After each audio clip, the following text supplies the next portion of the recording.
So Nyawai Skano, Kirky Kazak, Onondawaga Ni'a. I'm Kirky Kazak. I'm Seneca Hot Clan in Polish. I know many of you. There's some familiar faces, but I don't know all of you. I work on Buffalo Commons, which is the joint collaboration between Cornell ILR here in Buffalo and Partnership for the Public Good. It's many things that I'll get into in just a second. But first, I just wanted to thank you all for joining us today for this conversation on race and policing, specifically here in Buffalo. Right from the beginning, I wanted to acknowledge first and foremost that this topic about the intersection of race and policing has complicated historical roots that stem from things like white supremacy, capitalism, and they have a lot of contemporary vestiges, which Sam, Miles, and Tanvier will speak more about. And I'm excited to have these experts with us. Obviously, these conversations are not new. So if at any time people have questions about any of the things that are being talked about or presented, we really encourage you to ask questions in the chat. I will raise them to each of the presenters throughout, but hopefully we'll have a good chunk of time at the end so that we'll be able to answer your questions. Right now, just to make sure the chat functioning's working, we would love it if you all just typed in your name, where you're joining us from. It could be a location or the organization, and sort of what brought you to our conversation today. As you're doing that, I'll just share a little bit more about Buffalo Commons for those of you who might not be familiar with it. So as I said, it's a joint collaboration between Cornell ILR and PPG. First, it's a digital library. So there's a lot of really great research and information that we think should be made publicly available to community members, community organizations. And you can find that both on the PPG website and on the Cornell Digital Commons. All of the information, research, and resources within it are Buffalo or Western New York focused. If you or your organization works on anything that you think should be included, we're happy to either tap interns or researchers that we know within our researchers network to see if we can solicit more information that would be helpful to you, your organization, or the community that you work with. So our researchers network is made up of folks from the 21 institutions of higher ed here in Buffalo, but also Cornell University. What we have them do is we feature a lot of their work. They do work primarily in Buffalo, Western New York. We want to make sure that this information is provided to you all.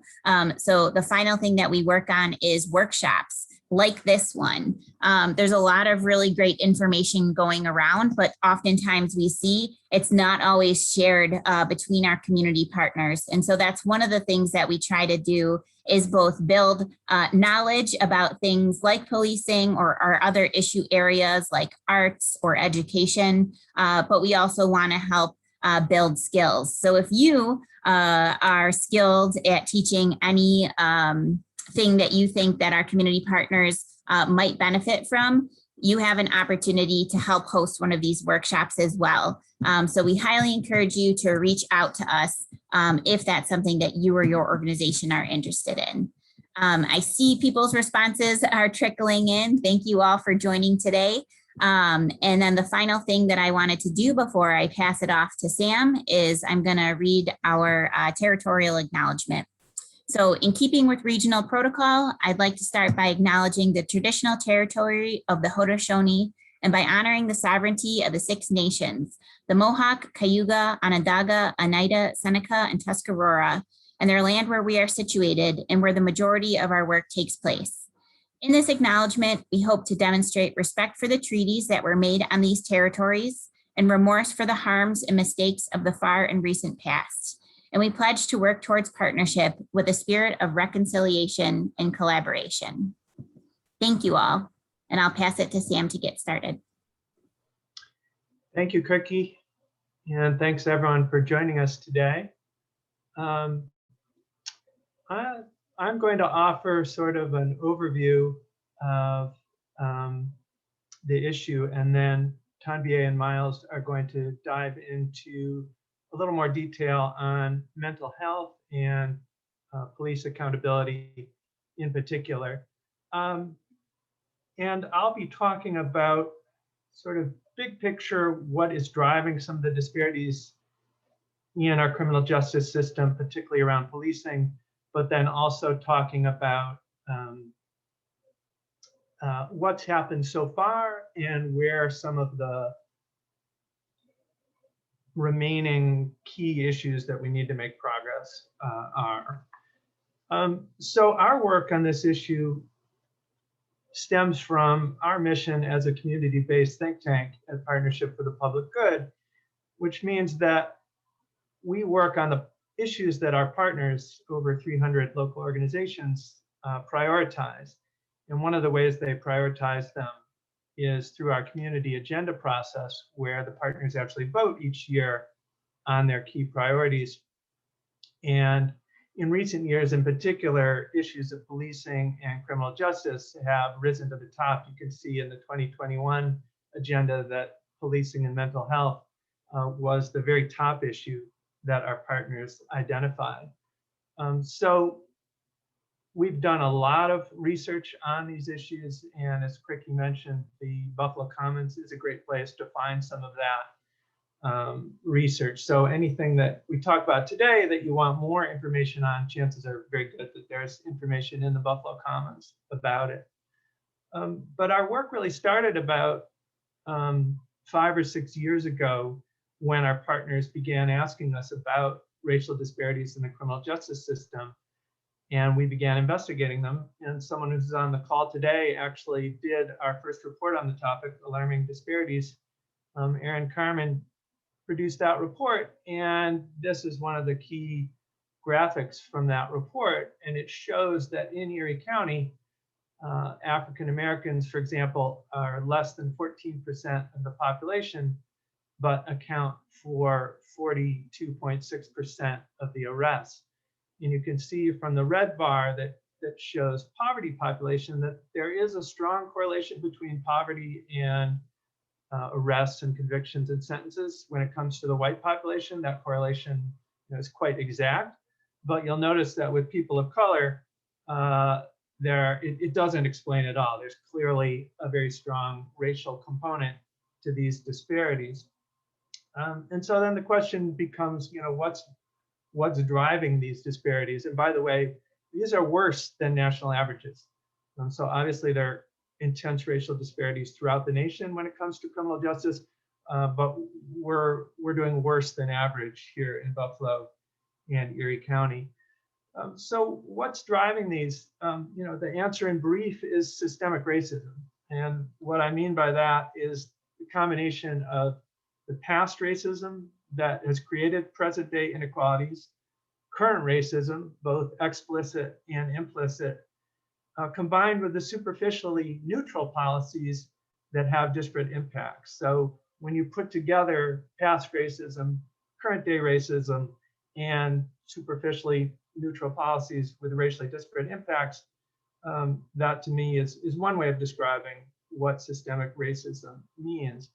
So what I'm going to do briefly today is talk about how that systemic racism manifests in 3 kind of large-scale social dynamics that drive people into the criminal justice system: poverty, mental health, and drug policy. And then 4 dynamics that are more specific to policing: the use of policing to raise revenue, the militarization of policing, biased policing, and the lack of effective police oversight and accountability. So the reason I'm approaching it this way is to emphasize that the issue of race and equity in policing is very much embedded in social-wide systemic racism.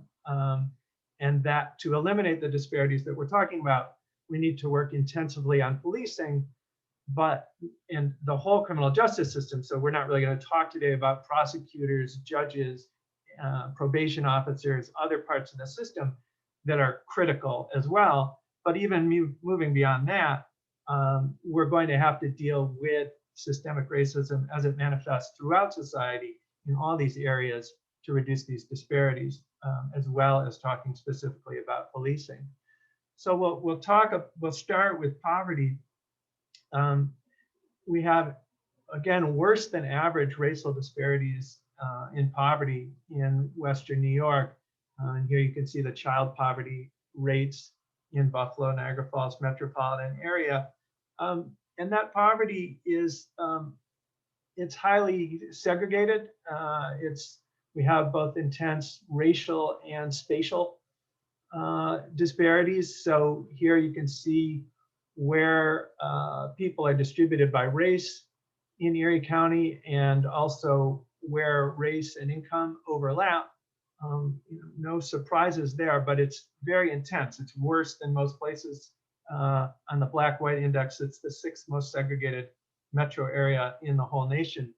And the overlap of the racial and income segregation is extremely powerful because it means that in our region, 64% of people of color are living in high poverty areas. So about 2/3 of people of color are living in high poverty areas, compared to only about 14% of whites. So that's one of the most powerful racial disadvantages, and it has impacts in everything, in health and education, in employment, even in things like exposure to lead poisoning. That overlap of racial and economic segregation means that people of color, children of color, have much higher rates of exposure to lead poisoning than whites. And it heightens exploitation, economic exploitation by industries like the rent-to-own industry that are designed to prey on people with low incomes, by landlords who are able to charge higher rents than they would otherwise be able to do because of segregated housing conditions. So the correlation, the interplay between poverty and criminal justice system is very complex, but it partly has to do with the fact that our legal system publishes legal violations by people living in poverty much more harshly than it punishes legal violations by people with wealth. So the rent-to-own industry has been found guilty of many violations of fraud and financial exploitation, but people don't go to prison for that. They don't go to jail. They don't face armed police officers when they find ways to break the law that involve exploiting people through things like a rent-to-own industry or a landlord not returning a security deposit.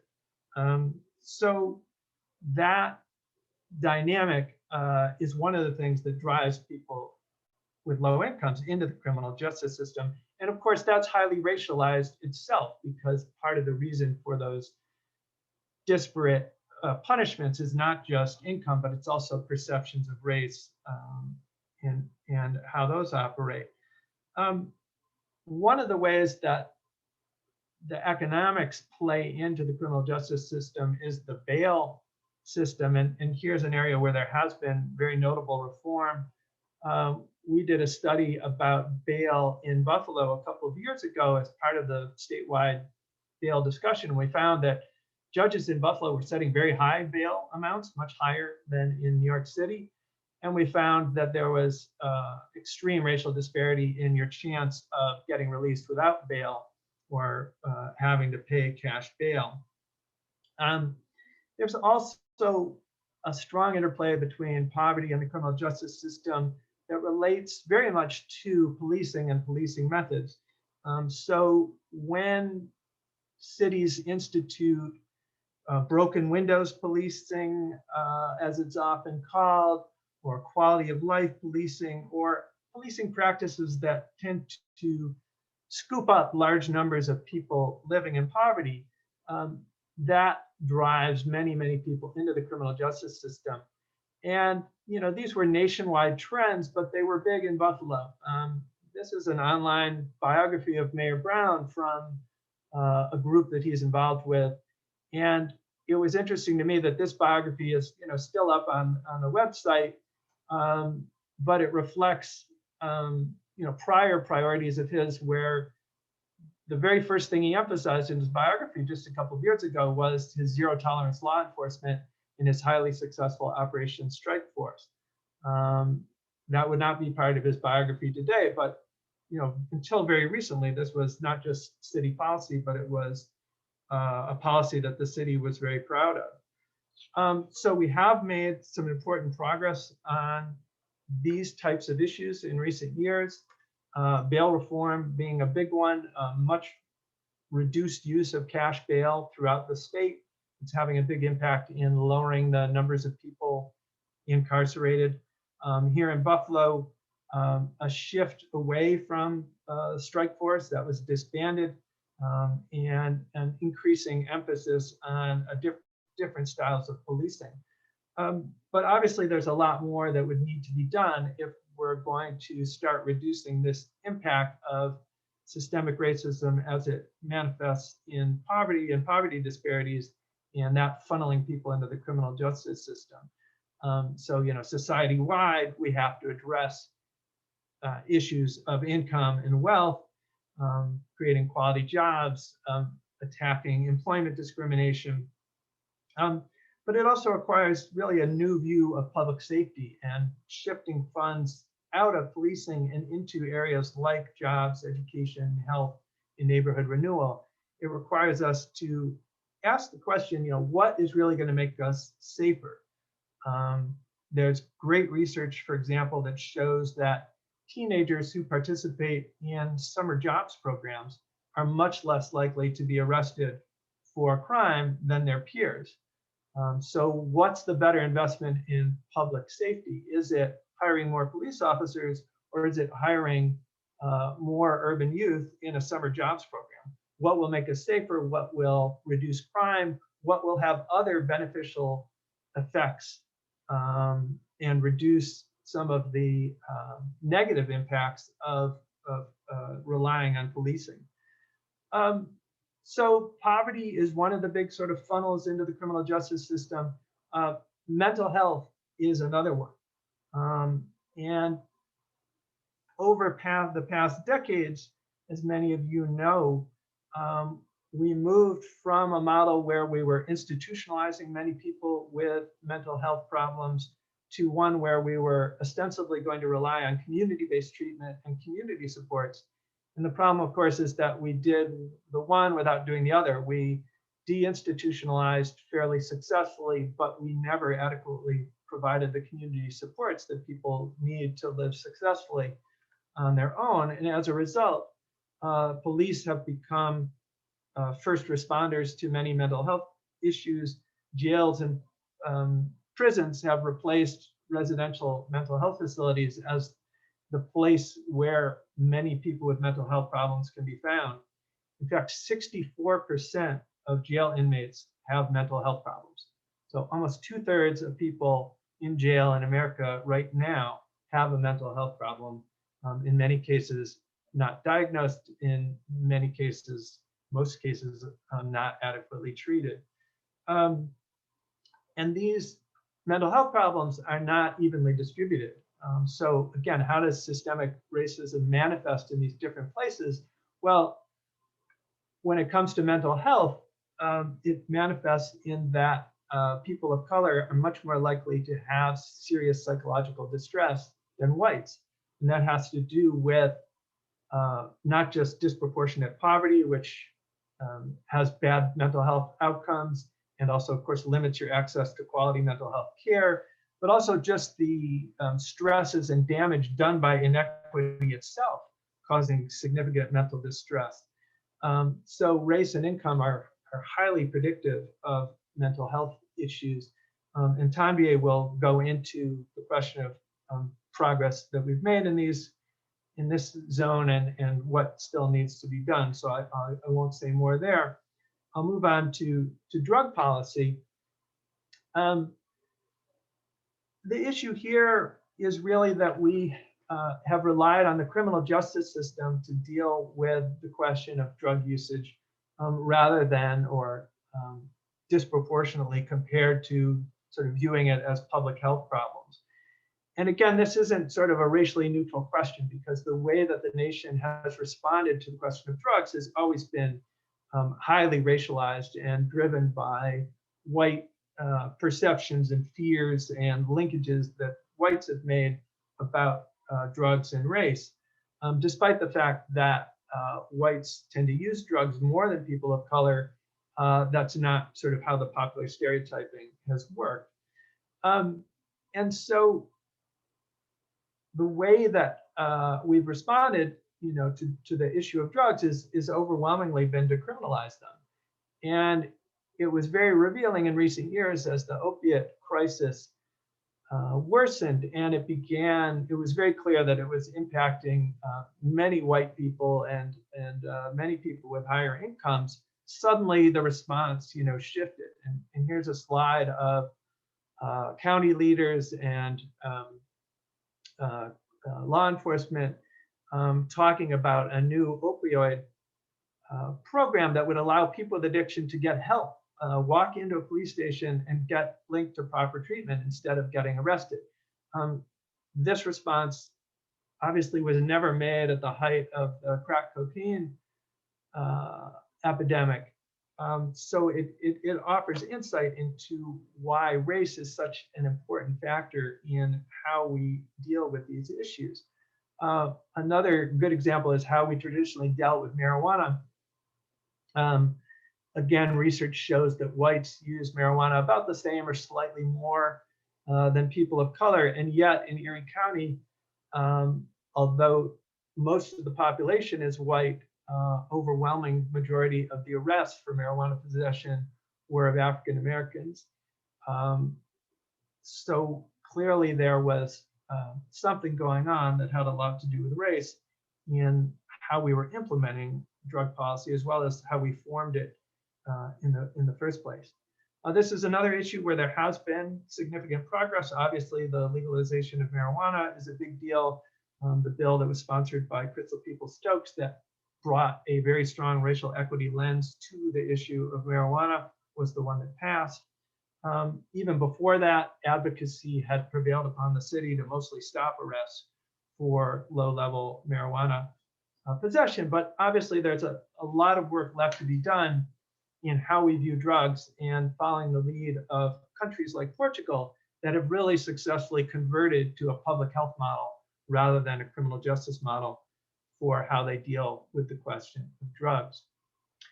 Now I'm going to turn to the 4 police-specific issues that I'm going to discuss.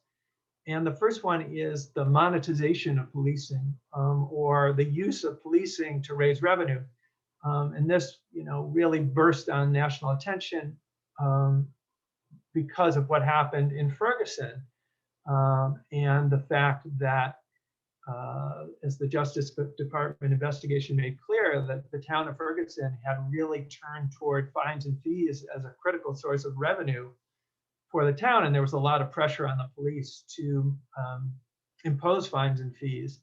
And the incredibly racially disparate impact of those fines and fees was sort of at crisis level in Ferguson. But as this slide points out, it's not just Ferguson. This was a huge issue in Buffalo. And even in very recent years, the city really stepped up traffic enforcement in a fairly blatant attempt to increase its revenue.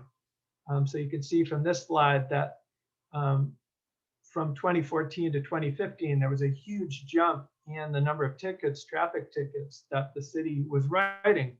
And not coincidentally, that happened when the state allowed cities to keep more of the revenue from traffic fees and fines than it had been able to previously. So, not coincidentally, there was a lot of incentive, there was a lot of pressure to write a lot of tickets and reap a lot of revenue for the city. Maybe the most glaring example of that in Buffalo was that suddenly we were writing thousands of tickets each year for tinted windows, a very minor offense, very little impact on public safety, and yet that was what the police were spending a lot of time doing, and people were paying very large sums of money to the city because they had tinted windows. the enforcement of these traffic laws was, not even-handed. The police checkpoints that the city was running were heavily concentrated on the east side of Buffalo, as a civil rights lawsuit that was brought against the city laid bare. And this had very significant impacts on people. It's not just paying the money, but it's also, when you can't pay the money, getting your license suspended. And license suspensions skyrocketed in Buffalo, from about 3,500 a year to over 13,500 license suspensions in 2017. And obviously this has huge impacts on your ability to work, to get an education, to do anything, if you have lost your license. So there's been a fair amount of progress on advocacy in these issues. As I mentioned, the Buffalo disbanded the strike force that was doing these traffic checkpoints. They implemented an amnesty program for old parking fees. They've repealed the 13 new fines and fees that they had created several years ago, have now been repealed. The state has reformed license suspension and is dramatically reducing the suspension of license due to non-payment of fees. But again, there's still work that needs to be done to move from a model where we have police doing traffic enforcement to thinking about who else could do traffic enforcement. Does it need to be people with guns who are enforcing traffic safety? Does it need to be the police at all? And how can we use infrastructure and speed bumps and traffic calming and tree plantings and other methods to make our streets more safe, other than fines and fees? The third trend in policing that I want to discuss is the militarization of policing. Here's a slide of the Niagara Falls Police Department going in one of their armored vehicles to do a raid. This isn't always how we did policing in the United States. This is a fairly recent development, this militarization of policing. And it was driven a lot by the federal government giving free military equipment to local police departments. But it was also driven by the whole war on drugs, the new Jim Crow, the get tough on crime policies associated with that drove this sort of militarized response to crime and the creation of SWAT units, and using them to execute search warrants instead of sort of normal police deployments. One of the issues with this is, as the Breonna Taylor tragedy made clear, the use of violent entry searches, especially no-knock searches where the police just burst in. But you should know that even when the police knock, often what they do is knock and then immediately knock down the door. So it's not just about no-knock searches, it's really about violent entry searches in general, and how those became much, much more common in recent decades, used for these sort of routine searches particularly for drug allegations. And that's a choice that we have made to rely on this style of policing. What happens when force gets used? It's not. It's intensely racialized. So the use of force is much, much higher against particularly African Americans than it is against white. And what does that do to how people regard the police when this sort of occupying of neighborhoods takes place, this sort of militarization, this sort of use of force, all the racial disparities that we're talking about? People don't trust the police. They don't feel that police respect people of color. This was from the Open Buffalo survey done several years ago, where over 2,000 Buffalo residents were surveyed, and the majority of them felt that police did not respect people of color. And that included the majority of white respondents as well as people of color. Some progress on this militarization issue. The Buffalo issued a new policy discouraging the use of no-knock warrants, but we still have a very militarized police. And there's a lot that needs to be done to demilitarize them and to reduce the use of violent searches and other forms of violence by policing. Lastly, the question of bias in policing. And obviously there's both explicit and implicit bias among police officers. If you just think about police officers as a cross-section of people in the United States, obviously there are many people in the United States with explicitly racist views, and there's certainly many police officers who have that as well. And then an even greater number probably with implicit biases that may not even be recognized. If you haven't taken the Harvard Implicit Bias Test, it's online. I think it's a great thing for anyone to do, great thing to do with students. It does not take long, and it's very revealing. And these are the percentages of people who have done this test. And of course, there's a very strong self-selecting aspect of who would take this test in the first place. So it would tend to be people who are at least open to finding out if they're biased. So, the most biased people wouldn't probably tend to take this test. And yet it shows dramatically strong implicit preferences for whites among people taking the test. Some progress on these issues locally. The city of Buffalo has diversified its police force in recent years, although that has plateaued recently. And that certainly helps, but it's obviously not enough. The mayor's new reform package does include the idea of lifetime residency for Buffalo police officers, so that you would have to live in Buffalo throughout your police career if you were a Buffalo police officer. But much more needs to be done, and it can't just be training, because training has a somewhat limited impact. It's got to really involve meaningful interaction between the police and all types of residents of the city. And it has to involve less use of the police to solve all of our social problems.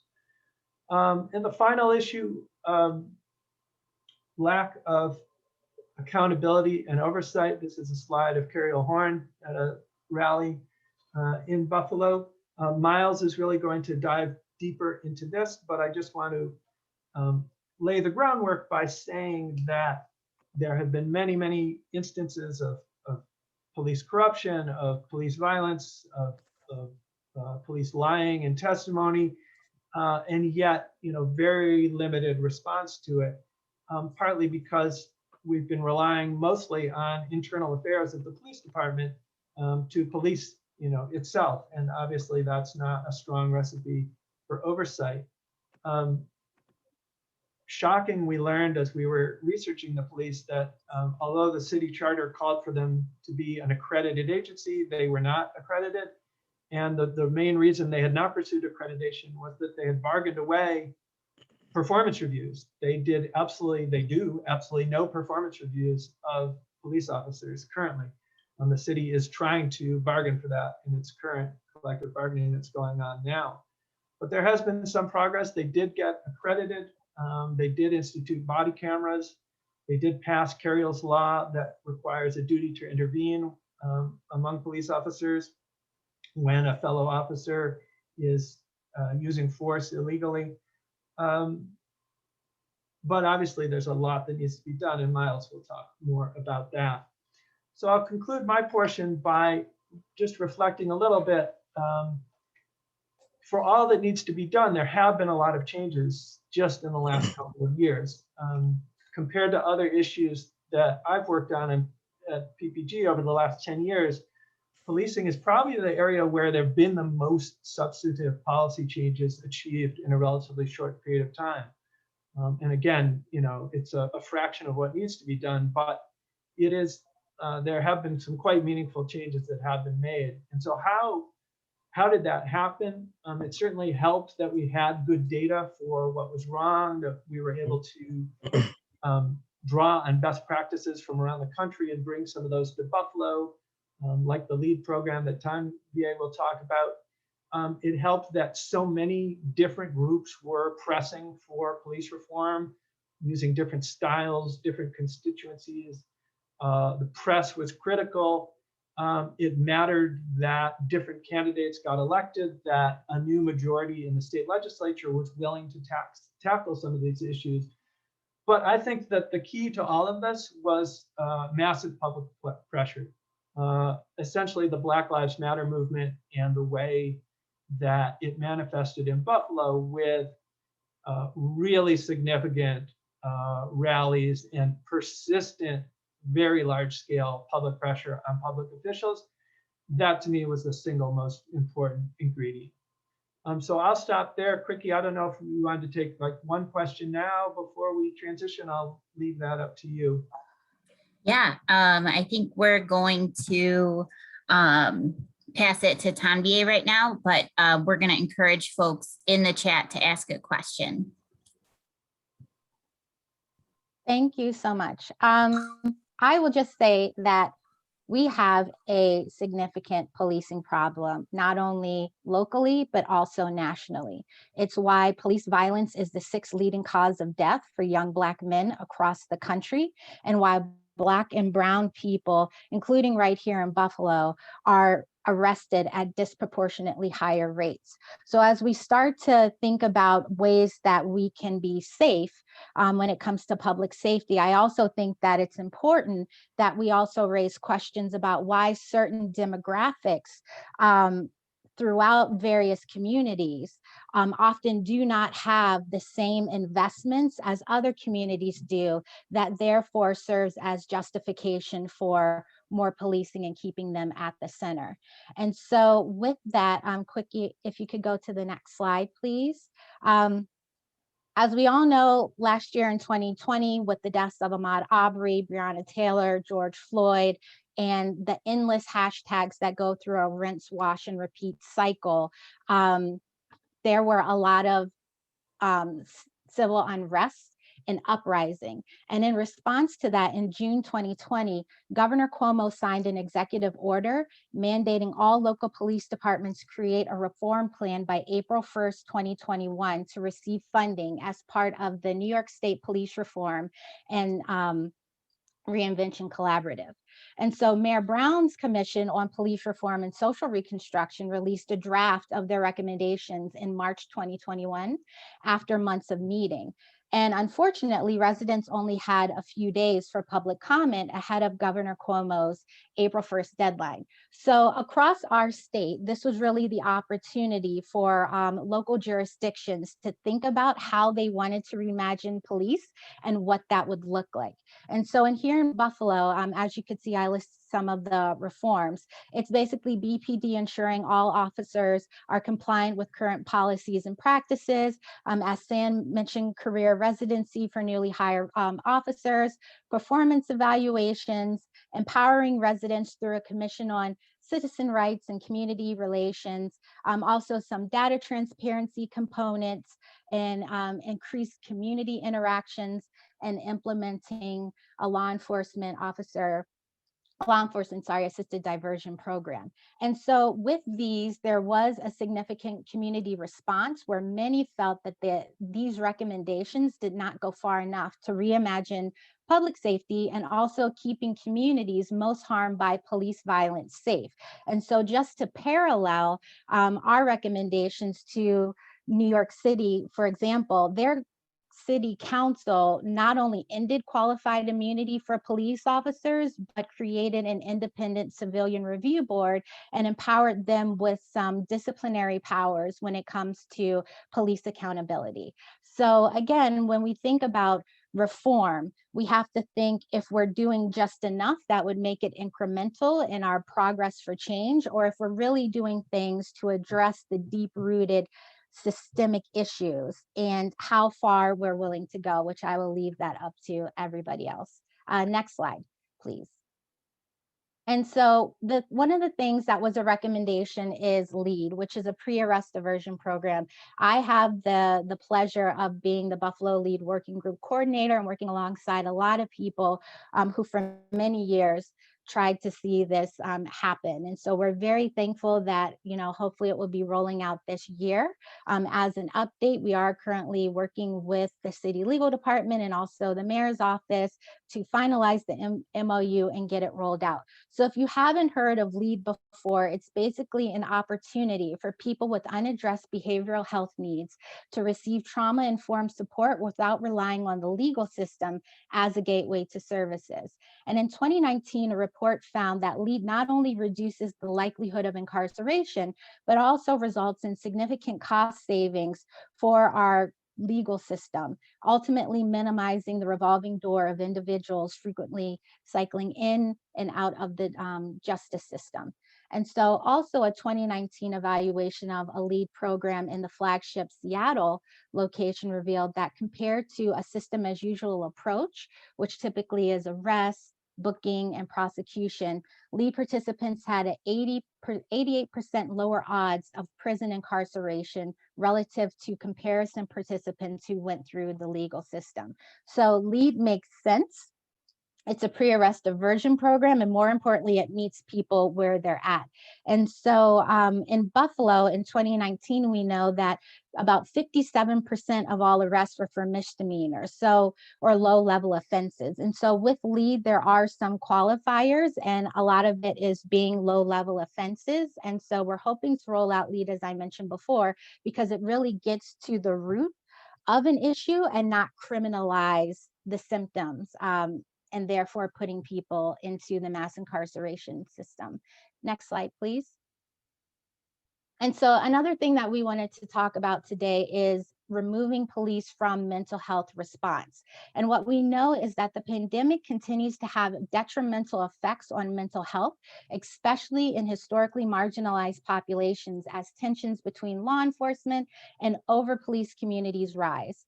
As a result, cities across the country are currently looking for alternatives to standard protocol that include police crisis intervention teams, or CIT, a co-responder model of officers and health professionals, and diverting 911 mental health calls to trained professionals.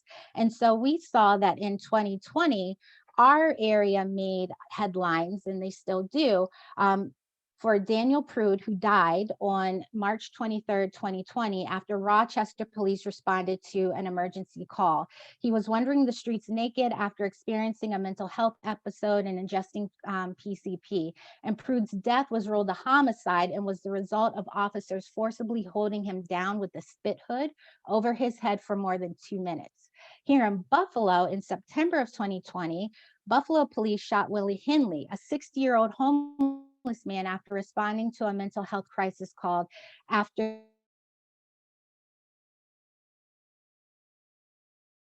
say it's worth a note that in both of these instances, one of the responding officers had CIT, or crisis intervention training. And so next slide, please.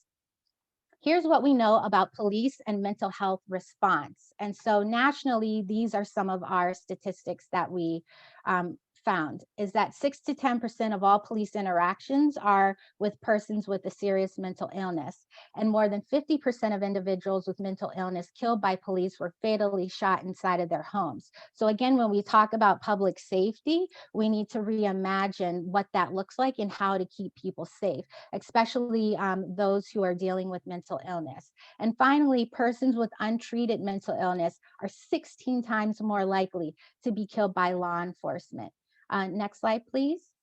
And so now that we have our statistics, let's talk about common approaches law enforcement uses regarding mental health response. One that I mentioned before that is very common to addressing mental illness that's also considered a best practice is a crisis intervention team, which essentially is a law enforcement unit that receives training to reduce the risk of serious injury or death during an emergency interaction between persons with a mental illness or police officers.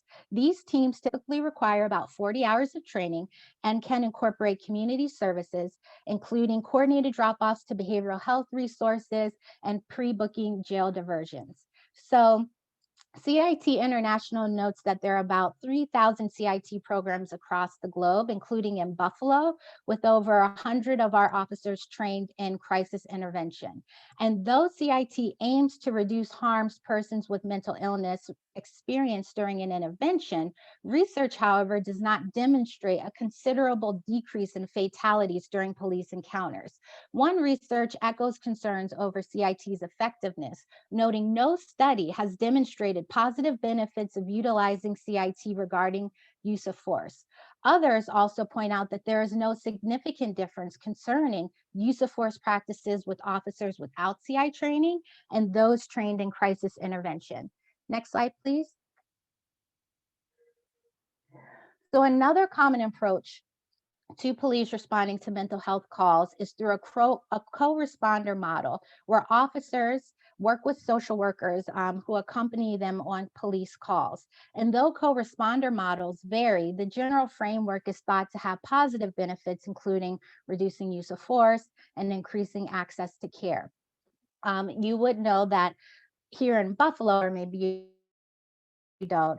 We have a co-responder model in addition to officers who are trained in crisis intervention. However, back in July, a coalition of health providers and law enforcement organizations, including the National Alliance on Mental Illness, the American Psychiatric Association, the International Associations of Chiefs of Police, and CIT International, the very organization that supports the CIT program implementation, wrote an open letter urging federal agencies to support crisis intervention that addresses emergent behavioral health needs independently of law enforcement services. And this was an open letter in response to the president's executive order on safe policing for safe communities. Additionally, this coalition unanimously declared that the co-responder models do not take enough steps to decenter law enforcement from mental health interventions that put communities of color at risk of biased policing and treatment. I would also like to lift up as well that over the summer, in response to the Willie Henley incident, that we had well over 100 of our local social workers and trained experts in harm reduction who also wrote letters locally as well, uplifting the importance of putting actual mental health experts at the forefront of mental health responses. And so while we have the co-responder model here in Buffalo and we have officers who are trained in crisis intervention, there are other jurisdictions across the country who are looking to remove police from mental health response. And one that's been doing it for well over 30 years is something called CAHOOTS. Next slide, please. And so since 1989, CAHOOTS has empowered mental health professionals to be first responders to behavioral health crises involving mental health, homelessness, and substance use. Specifically, CAHOOTS teams take a trauma-informed approach using harm reduction techniques to address mental health calls without law enforcement or the need for a weapon. CAHOOTS utilizes the city of Eugene, Oregon, their 911 system to respond to nonviolent calls related to behavioral health, as well as calls from the Eugene Police Department's non-emergency phone number. Unlike police crisis intervention teams, CAHOOTS responders complete over 500 hours of training in intervention and de-escalation to address behavioral health crises. In addition, team members working independently of law enforcement utilizing a community responder model and not a co-responder model, only calling on officers when necessary. And so in comparison, when we have the trained experts who are responding to mental health crises, a 2019 assessment of the CAHOOTS program reveals that out of an estimated 24,000 calls the program received, only 150 of those calls resulted in the need for police intervention. And on average, the CAHOOTS program saves the city roughly $8.5 million each year, or about 4 times the cost of the public health program. And so while that program is really great, and we do see other reimagining of similar programs in other jurisdictions across the country, I would be remiss not to point out that the demographic that seems to benefit from the mental health experts responding to mental health calls are typically majority white and not areas that are majority Black and brown that are over policed. So again, as we talk about race and policing and reimagining what that looks like, I think it's important to point out the disparities of how certain areas with higher populations of Black and Brown individuals are policed or afforded certain opportunities compared to others that are majority white. So why is this important to Buffalo? So though small compared to other cities, Buffalo has a history of police brutality, costing the city millions in settlements, with officers involved in incidents remaining on the force. Carl Schultz, the officer who shot Willie Henley while responding to the mental health call, has been under internal affairs investigations 17 times for excessive use of force. Last February, the city of Buffalo granted the largest settlement in the city's history to Wilson Morales, a then 17-year-old teen Schultz shot multiple times in 2012, paralyzing him for life. And then a month after the Willie Henley shooting, Mayor Brown and the Common Council President Pridgen announced, it was in the news, a new police reform legislation that included BolaWrap, modeled after lasso-like hunting weapons for the newly formed Behavioral Health Unit. And furthermore, the city of Buffalo has been identified as one of 13 cities in Western New York most vulnerable to a mental health crisis as COVID persists. And so with persons with mental illness, we need intervention rooted in harm reduction that does not include the use of new weapons with the potential to inflict trauma. And so that brings me to my last slide, please, which is what's still missing. And so we know that removing police from mental health response is the #1 plank voted on by our community partners for PPG's 2021 community agenda. And currently Erie County is looking into a 911 diversion program for mental health calls. And next is the importance of an independent police oversight body that is not only a recommendation from the Buffalo Police Advisory Board and other community organizations, but it's something that Attorney General Letitia James herself uplifted in a recent letter to Mayor Brown, urging him to implement stronger reforms.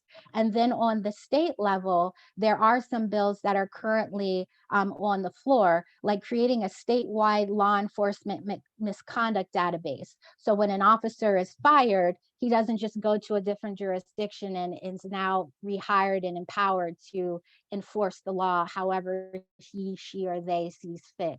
Another state level bill is increasing police accountability by removing the shield of qualified immunity.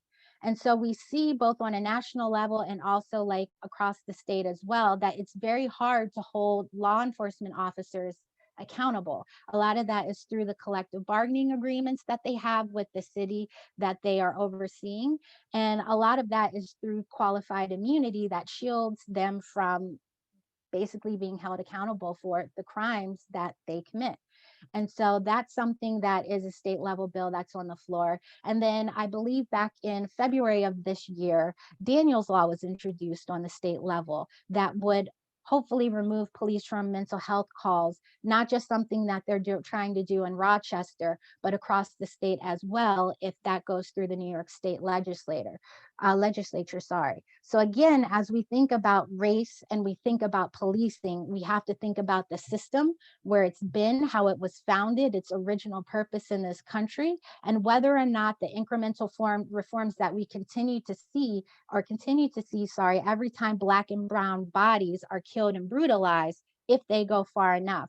As Sam mentioned, training really doesn't get us that far. And so we need to start thinking beyond that, beyond implicit bias, and really get to the root, which is often rooted in white supremacy. And so that is my portion, and thank you very much. Thanks, Tanvie. Hi, everyone. My name is Miles Gresham. I'm a policy fellow at PPG, and I'm going to talk to you a bit about civilian oversight and police discipline. First, I want to talk a little bit about why does this matter? Police have, the power of life and death over civilians in certain contexts. And throughout our country's history, we've always decided that people with, sort of quasi-military power, the power to carry guns and kill people, have to be overseen by some sort of civilian oversight, right? So the military is overseen by the president. And the idea, going back to the origins of policing, was that they would be responsible to some sort of civilian or democratically elected body. That is not the case right now in Buffalo or in most of New York State or in most of the country. And that's why, as Tanvier pointed out, it's very hard to hold police accountable because their disciplinary procedures largely favor them. And we'll talk a bit about why that is and what we might be able to do to change that. Could we go to the next slide, please, Cricky? So one of the things that Governor Cuomo did in response to the uprisings last summer was he issued an Executive Order 203, which required every municipality in New York State to convene a police reform task force among their municipality. Erie County's Police Reform Task Force, which I was on, issued their report, which included the following recommendations. The big one, of course, was the creation of a countywide crisis service response team to replace sheriff's deputies as frontline responders to mental health service calls. And it should be noted that this crisis service response team, it was also recommended that this team be comprised of mental health professionals. So this is a non-police response team to mental health crises. Updating use of force protocols.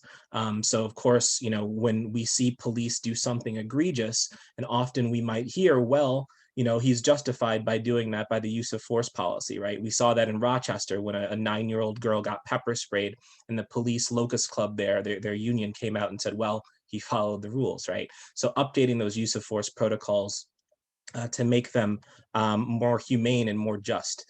The creation of an early warning system designed to monitor deputy compliance with departmental policies, force protocols, citizen complaints, and discipline of deputies.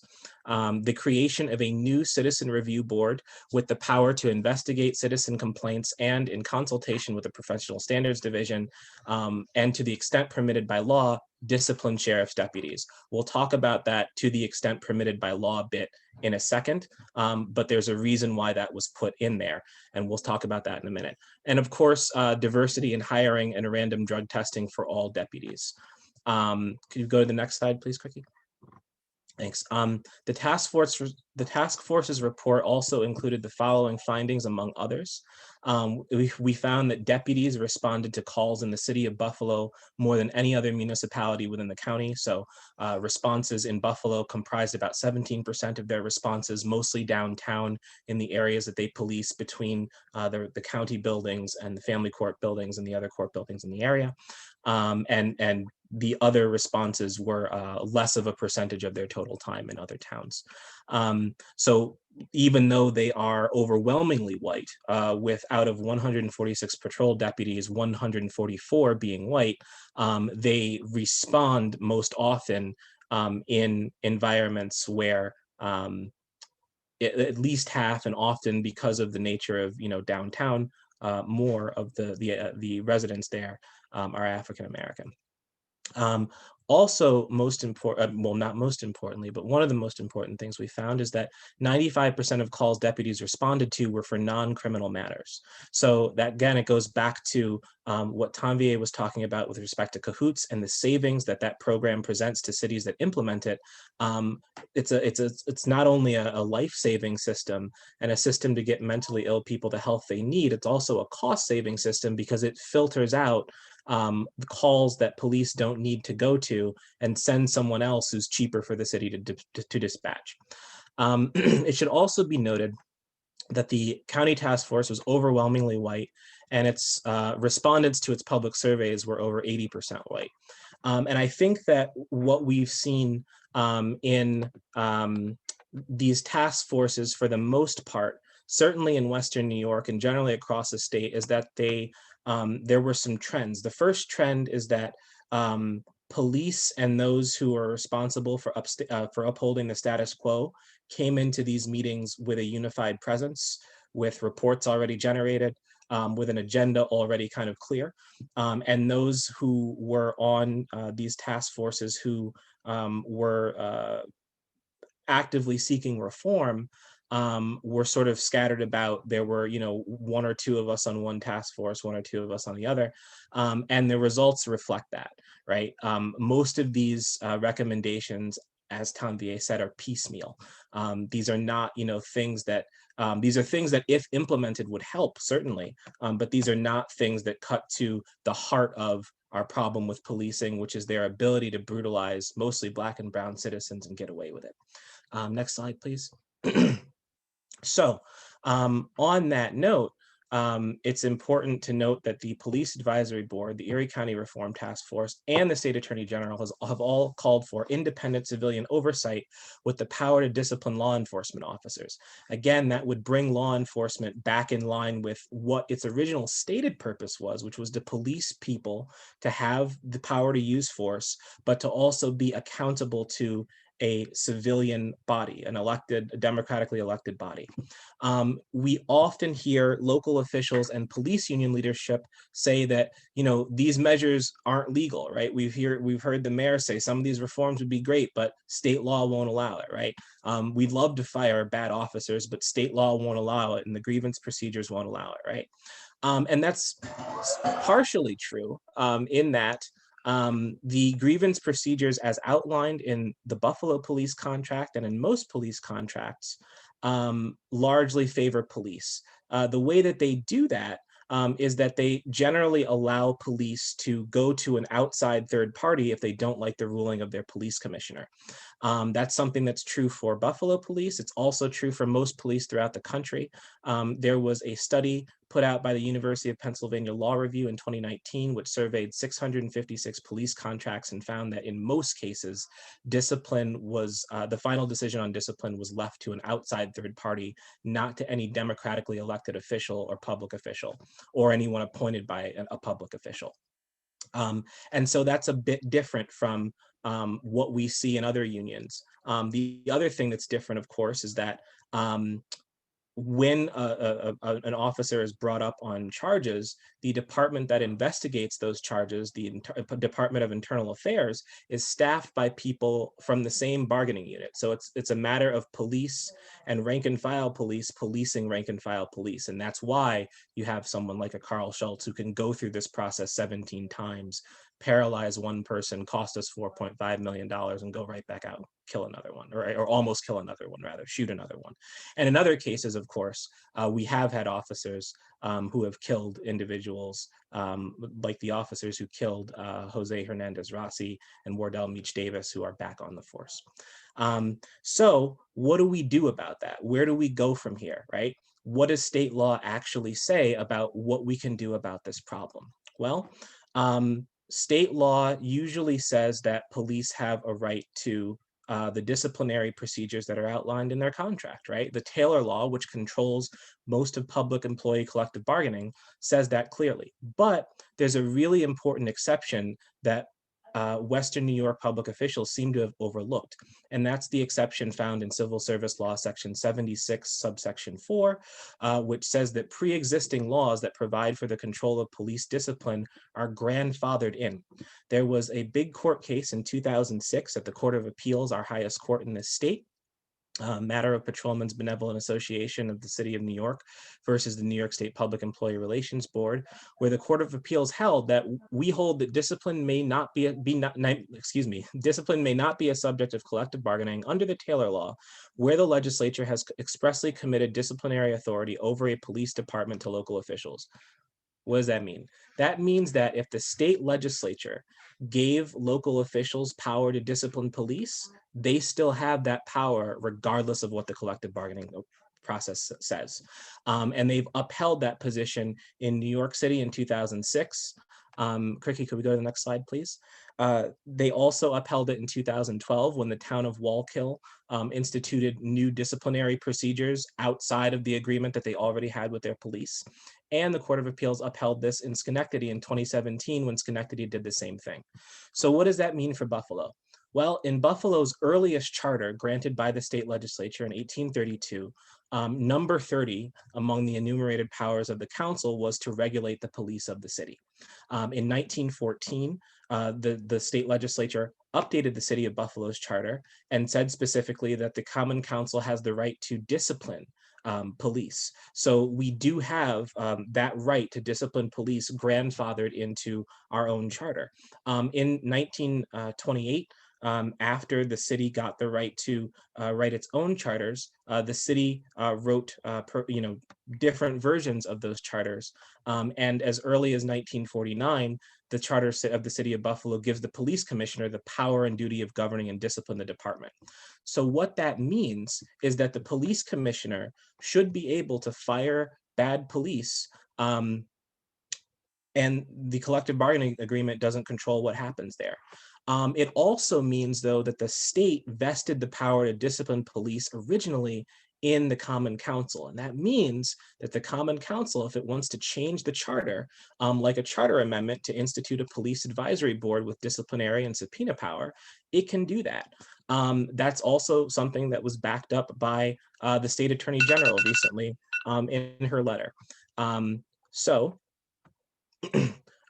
Really what we're looking at here is the right of the city to get rid of bad cops and to not allow the police disciplinary measures to keep bad cops out on the street and threaten civilians. I think it's worth noting that, we have this kind of tradition in this country of industrial justice and collective bargaining and proper procedures to discipline employees who are members of the union. And that's great. But the issue is when we kind of copy and paste our concepts of industrial justice onto policing, we get these results where police are able to have basically carte blanche to brutalize Black and brown civilians. And there are measures in state law to prevent that, and we need to be using them.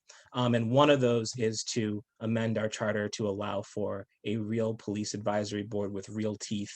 And so thank you, Cricky. Voice Buffalo is in charge of that initiative. It is the people's way of getting the Buffalo Police Advisory Board's model codified into law.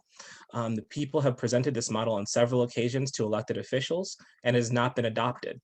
So now we're trying a different way. We are collecting signatures for that ballot initiative. We need about 7,900 of them. And next slide, please, Cricky. These are the these are the qualifications for signing that. You must be a resident of the city of Buffalo and a registered voter in the city of Buffalo. Next slide, please. And these are the locations where you can sign: Intersection Cafe, Law Office of Stephanie Adams, Kari's, Talking Leaves, Burning Books, Cafe Godot. And you can read more about the initiative at voicebuffalo.org. Thank you. And yeah, I hope that in the future, the city's law department will consider using this procedure when dealing with rogue cops rather than letting them sneak through the system. Thanks. Thank you, Sam, Tanvier, and Miles. I know we've had a couple questions in the chat. We have about 20 minutes, so if you haven't been able to type your question into the chat or to us individually, feel free to type it into the chat or let us know that you'd like to ask it. But the first question was, how did the police end up getting accredited still without performance reviews? I think it's something that Sam had mentioned. What is the accrediting body that allowed for that? Thanks for that question. So the city charter, as I mentioned, says that the police need to be accredited by an independent agency, and they had not been. And when we asked them about it, they said, oh yeah, we were working on that once, but they require performance evaluations and we don't have them. And when I looked into it, I found out that they could get accredited.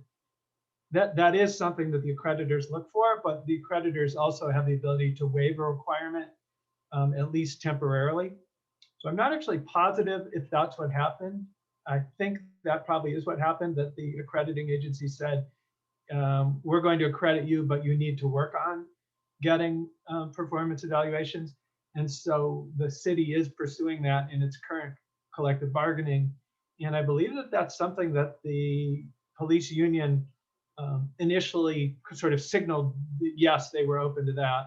I'm sure the devil is in the details, but you know, hopefully we'll get it. I think that the issue for me then is, you know, what is the evaluation system? Because any of you have ever had a performance evaluation done know that, you know, it can be meaningful or it can be meaningless.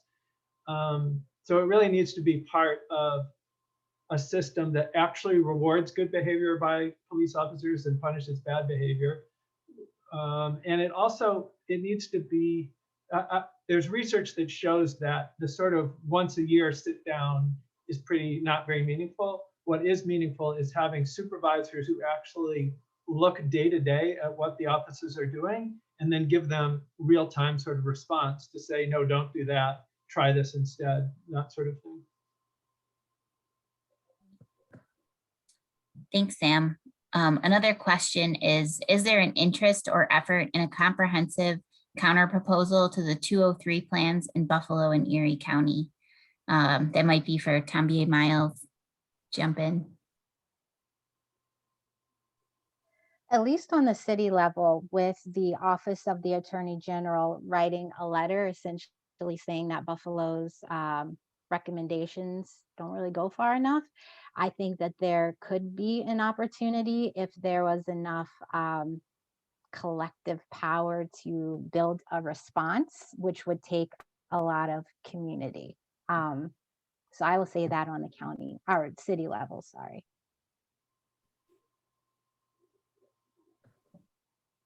I asked that question. I guess the reason is I'm interested in that. If people are, you know, and I have resources to devote to something like that, if people are interested in such an effort. Great, thank you. We had a couple more asked in the chat. This might be a longer response and maybe it's to each of the presenters, but what are the chances of the George Floyd Justice and Policing Act getting passed? And if it is passed, how will it or could it affect Buffalo's policing? I can touch on that briefly. On March 3rd, I believe, the George Floyd Justice and Policing Act passed the House of Representatives. Whether or not it passes in the Senate, if we could get through the filibuster, will be a completely different story. So big old question mark. And for those who have heard about it, but might not know exactly what's in it, this bill aims to transform standard policing practices through like an investment in more community policing and prohibits the use of chokeholds, no knock warrants in drug cases at the federal level. And then all law enforcement must end racial and religious policing and mandate that officers take additional training. And so the George Floyd Justice and Policing Act also seeks greater accountability by making police misconduct cases easier to prosecute and also essentially ending qualified immunity. And so while I know that like this has been making the rounds in news and this bill attempts to like reshape the policing climates, there are certain advocates, I just wanted to raise like the Movement for Black Lives and others who feel like this doesn't address the systemic issues, that over police communities endure, because this act also invests in law enforcement as a solution to police violence by providing grant opportunities for community organizations to establish task forces, kind of like what we had to do here in New York on the city and county levels, which would be similar to like President Obama's task force on the 21st century policing to reimagine public safety. So there's been an approach that calls for divesting from police. And so while there are some wonderful things in the George Floyd Justice and Policing Act, I just wanted to point out that it still keeps police at the forefront, front and center, and therefore the investment goes more into policing that is kind of in conflict with others who are asking for a divestment. And what it means for our area, there are some other things too, which I would have to dig into the bill, because a lot of these wonderful things that they highlight are at the federal level. So we would get certain things, but I would have to look and check to see what would happen on the local level. Just to kind of piggyback off that, I know one of the big things is you mentioned is, getting rid of qualified immunity. Qualified immunity is a Supreme Court legal doctrine. So if that were struck down by the Congress, it would strike it down for everyone, unless, you know, a state instituted their own qualified immunity law. So that's a big thing. One of the other things I know, and I also need to dig through it, but I know that there are supposedly provisions that return some of the police power back to the community, which is exciting. But as I mentioned, we kind of have that right now. We have the power to discipline police that we're not actually using. And so while we wait to see if this will pass through the Senate and get signed by President Biden, there are a lot of things that we can do on the state level. You know, the founders, generally in constitutional law, like police power is a state issue. It's not a federal issue. And so the things that we have, the opportunities that we have on the state level are things that I don't think we've really fully explored yet. And I hope that we will in the near future. I just wanted to make one general comment that kind of echoes what Tanvi and Miles were just saying. If you think about sort of three kinds of reform that are necessary, one kind of reform would be within policing, making policing better, which would involve things like shifting to a community policing model, away from a warrior model, demilitarizing, demonetizing, better training, de-escalation, better oversight, all those things that are sort of within policing. Then sort of at the opposite pole would be things that really don't seem to center on policing, but would have a huge impact on these statistics and disparities. So if you increase high school graduation rates, if you get more people living wage jobs, those types of things will have huge impact on policing, but indirectly, but very important. And then the third category would be the sort of in-between categories. And that, in a way, seems to me the most promising thing to talk about. And that's really the different view of public safety. Asking the question, what's the best way to keep our community safe? And our investments in policing as effective as investments in things like summer jobs programs, or, what if you hire residents of public housing to work on improving the physical conditions of public housing? That doesn't sound like a public safety investment, but it is. And it's probably much more effective than hiring 10 more police officers. So that's kind of how I think of these sort of three categories of reform. And the ones within policing are critical, but they're only one bucket of the three. Thank you. We have a couple more questions. One is specific. What do you think about the BMHA police agreement?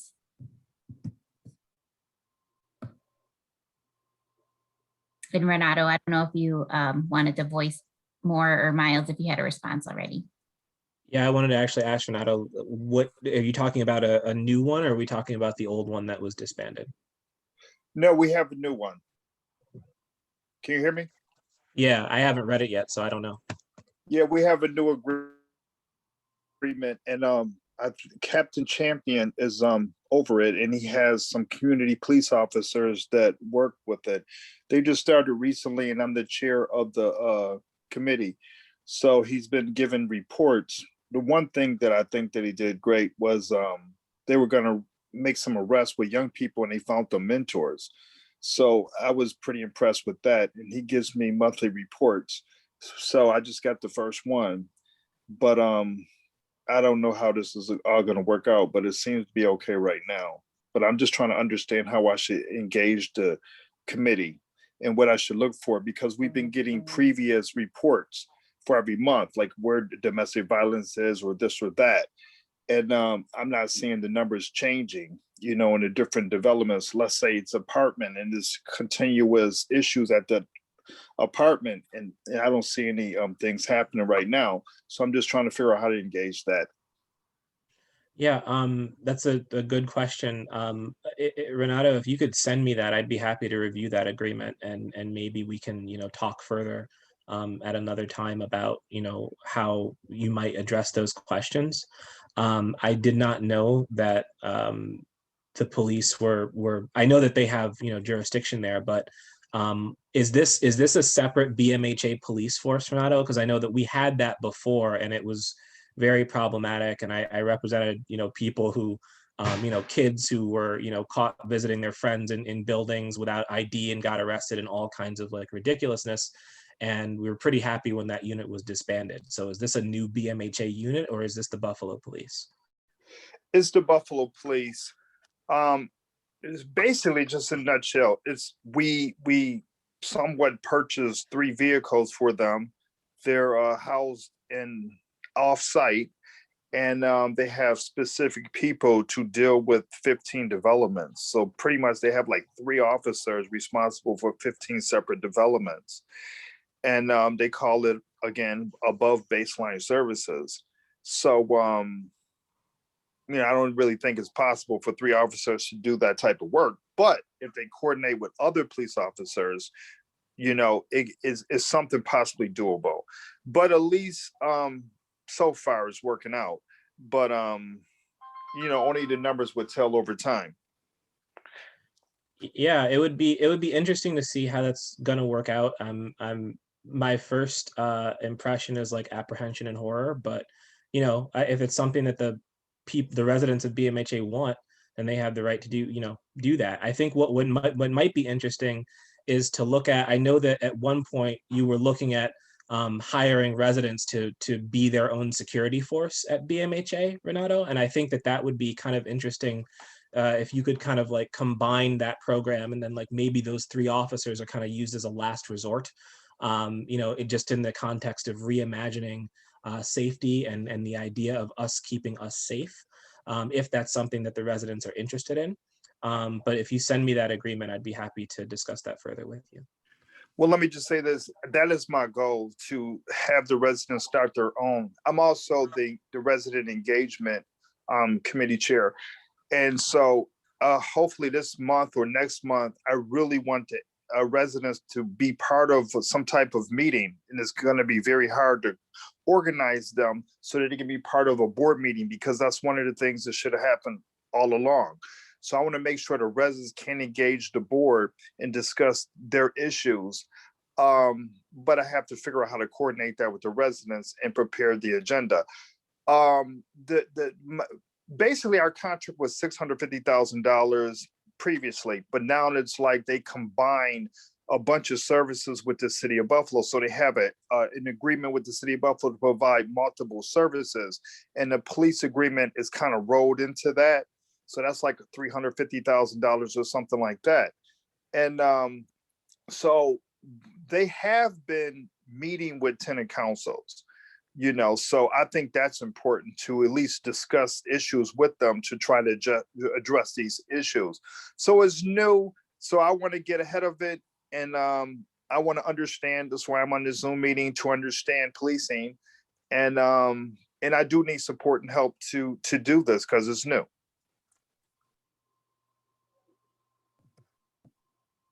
And Sam, were you going to jump in with anything?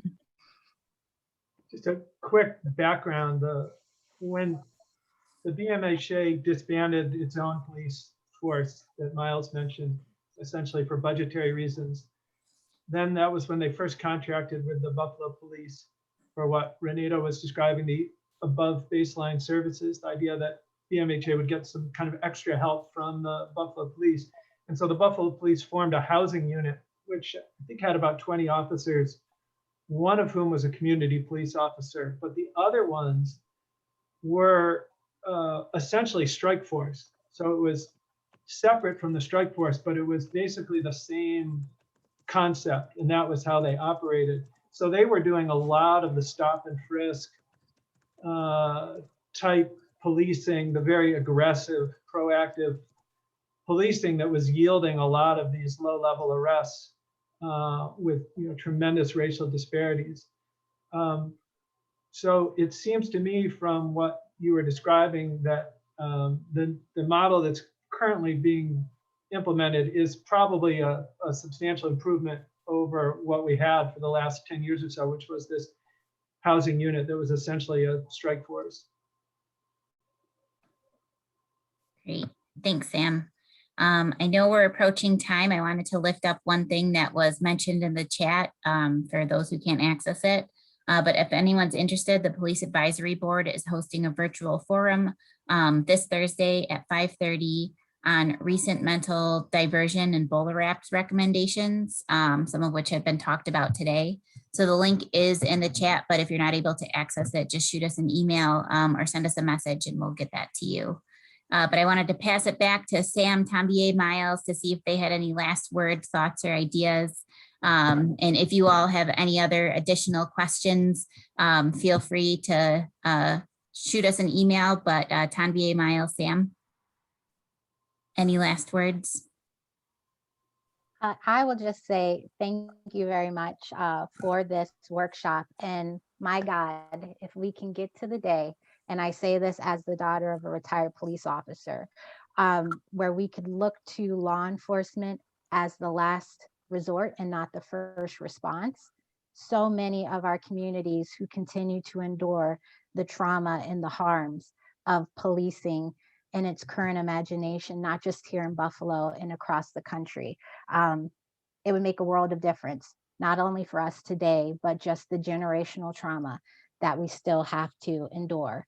And maybe one day my husband wouldn't have to drive when we go through different places in New York State on the cruise control at 30 miles an hour because he's trying to keep his family safe from not interacting with law enforcement agencies that, you know, being a Black man. So there's just a lot of trauma and harm. I'm very thankful for PPG and also like IRL, and just if we could keep digging deeper and just keep asking why certain communities don't receive investments when others do, that requires less policing, and how to make them a last resort instead of a first option. It would make a world of difference for so many people. So thanks. Yeah, thank you to everybody for coming. I think what everyone talked about was just super timely. I think that, one of the big things about, these ideas of police being a last resort and the idea of our response to our policing problem being holistic and it not just being about disciplining police, but also about reinvesting in communities, all those ideas come from the people. All those ideas come from the community. And that's why it's so important that police ultimately be accountable to the people. And the state wrote laws to make the police accountable to the people that we are not using. And that is why we are seeing police brutalize Black and brown people day in and day out and go back out on the job and do it again. And so I hope that we can get this ballot initiative through and really do something about that here in Buffalo, and that can provide a blueprint for the rest of the state and the rest of the country. So thank you all for being a part of that work. Thank you all. Have a great day. Feel encouraged to engage on Facebook or in any of the initiatives that were shared. Thank you.